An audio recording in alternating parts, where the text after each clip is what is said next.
Now, the evidence that Israel is committing war crimes, crimes against humanity, is overwhelming. We've all seen the videos. We've all seen the footage. We've all heard the testimonies. Well, many of us have, certainly. And the fact we even have to have this discussion, many people feel, is essentially gaslighting. But we do have to have this discussion.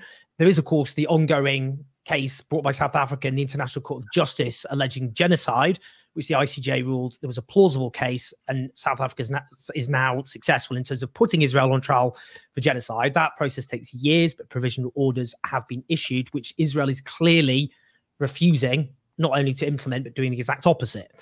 But the legal case matters because it has implications, it has consequences. And with that in mind, there's a crucial letter which has now been signed by hundreds and hundreds of judges and lawyers, academics, retired senior judges, including 4 former Supreme Court justices, including, for example, the former President Lady Hale. Many people remember her from the Brexit saga and her brooch. I'm sure that's all come flooding back. With that in mind, I'm really delighted to be joined by the solicitor, Raju Bhatt. How you doing? Good afternoon. Hi. Can you just sum up what the letter is saying?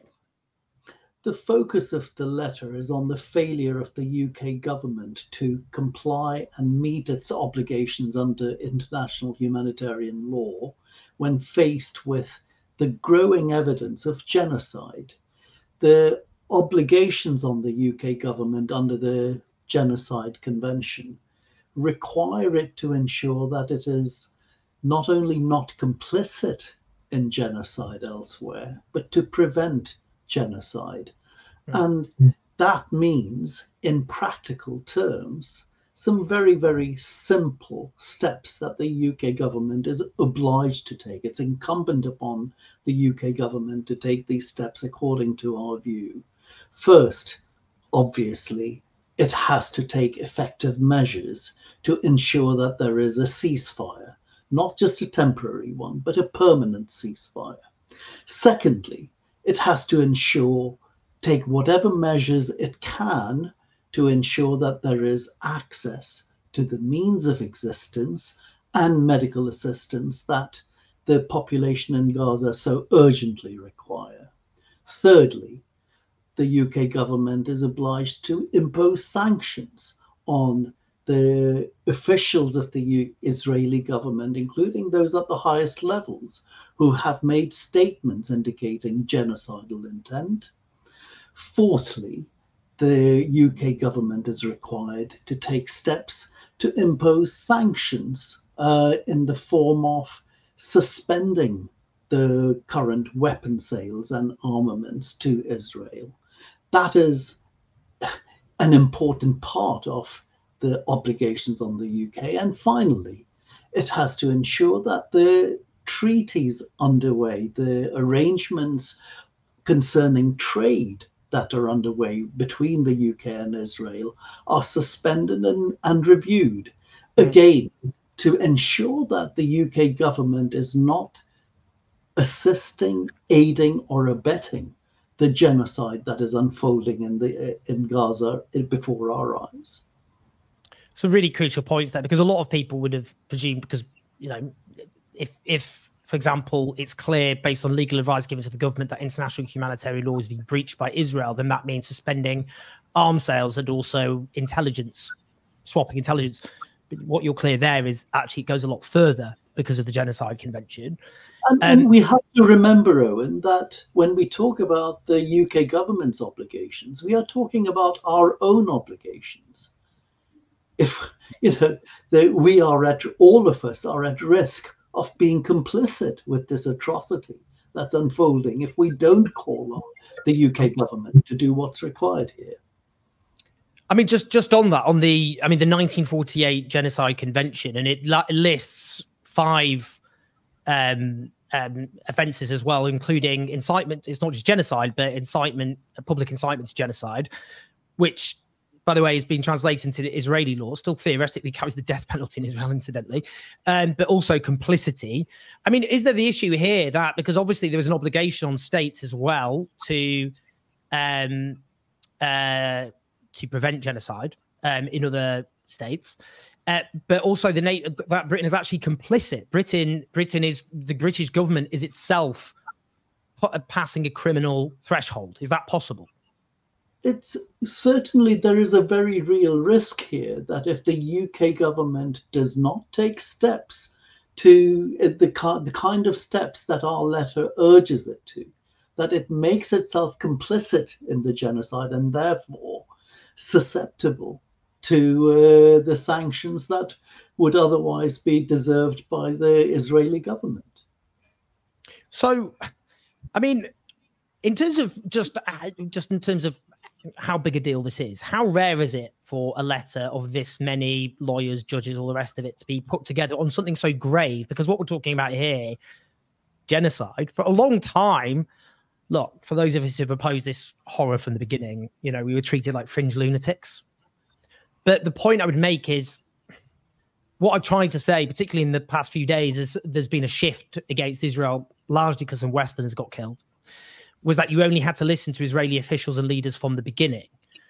So I'm just wondering about that in terms of actually there's not really been any excuse, because Israeli leaders and officials said overtly genocidal things from the start, and you just had to listen to them. So is there a sense amongst the legal community that this is actually just a real slam dunk case? Is that what is that how the breadth of people signing up to this? Because the government might just go, well, you're just a bunch of lefties like me.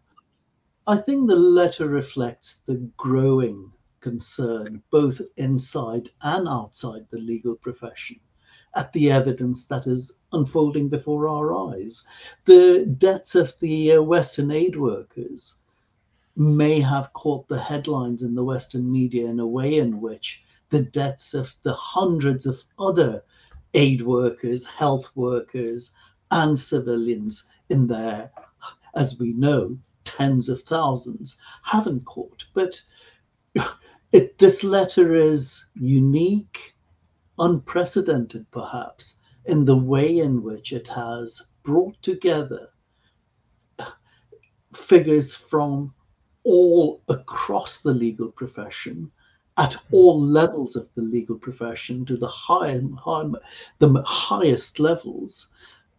And I think that reflects what the growing perception, the growing view, the growing anger, if I may say so, within our population at large. On that, I'm just interested. Look, you know, Israeli impunity has been very strong for a very long time, and I do think you can see it being challenged in a way which is actually quite unprecedented. And South Africa's case itself shows the global South asserting itself and that impunity being challenged. And, you know, hypothetically, if we ended up one day, 10 years, 20 years from now, 30 years from now, whatever, with some sort of war crimes tribunal, do you think this could end up, your letter, being used as evidence of you would serve notice? You were told at the time by expert legal opinion what was happening and you chose to ignore it. Do you think it could have that kind of weight in future, you know, kind of criminal investigations if they ever happen, for example? It would certainly be a part of the serial ways in which the UK government has been put on notice. Let's just remember the provisional orders made by the International Court of Justice in January put the UK and all governments on notice of the plausible risk of genocide. The UN and its agencies have been talking about the imminent risk of famine, not natural famine, but a man-made famine caused by Israeli policies in Gaza. We have seen even the Security Council of the United Nations pass a resolution on this. And I think all of that reflects the growing ways in which the UK government and other governments are now on notice that they cannot afford to allow themselves to be seen to be complicit any longer. Just finally then, what's your hope in terms of what this letter could end up achieving? How big, you know, it's a kind of, it lays down a marker, obviously, but is your hope that this will have an impact in, you know, the centers of power where they go, we've got loads of big lawyers here. This is actually more serious than we thought. We actually need to be very careful about what we do from here on in. Do you think it could have a material impact in that sense? It should certainly serve to concentrate minds in Downing Street and elsewhere in the government. I would hope and expect that that will result in the kind of very simple but very profound actions that the letter urges on the government. Well, it's a crucial letter, and I have to say again, you know, I say this a lot, but history can be a damning judge if we're going to go down the kind of legal kind of metaphors, I suppose. But it will record who stood up and said something and who remained silent. And what you and your colleagues have done is obviously use a platform in order to, using your legal knowledge, your legal expertise. So it's not just people like myself trying to offer as best I can a platform to experts like yourself, but often, you know, making a moral case and talk about the facts on the grounds and all the rest of it. But the point is, you've used your weight, your legal weight, in order to make a very strong legal argument, which is a matter of life and death on a mass scale. And history, I think, will record that letter as a very important moment in this horror. So it's the least we could have done in the circumstances. So. Well, it's an important step, and I really do think it adds to the body of overwhelming evidence. There was no excuse. You knew. You were told, not just once, not just twice. You were told over and over again, and you chose to ignore it, and therefore you need to be held accountable. And that's what this letter is so key in doing. So thank you so much. I will include the link to it in the description so people can have a look through it. It's a detailed 17-page document, I believe, and a very, very impressive and ever-growing array of people behind it. So do share this video, press like, subscribe, leave your comments. Love to hear your thoughts. But Raju, thank you so much. Thank you, Owen.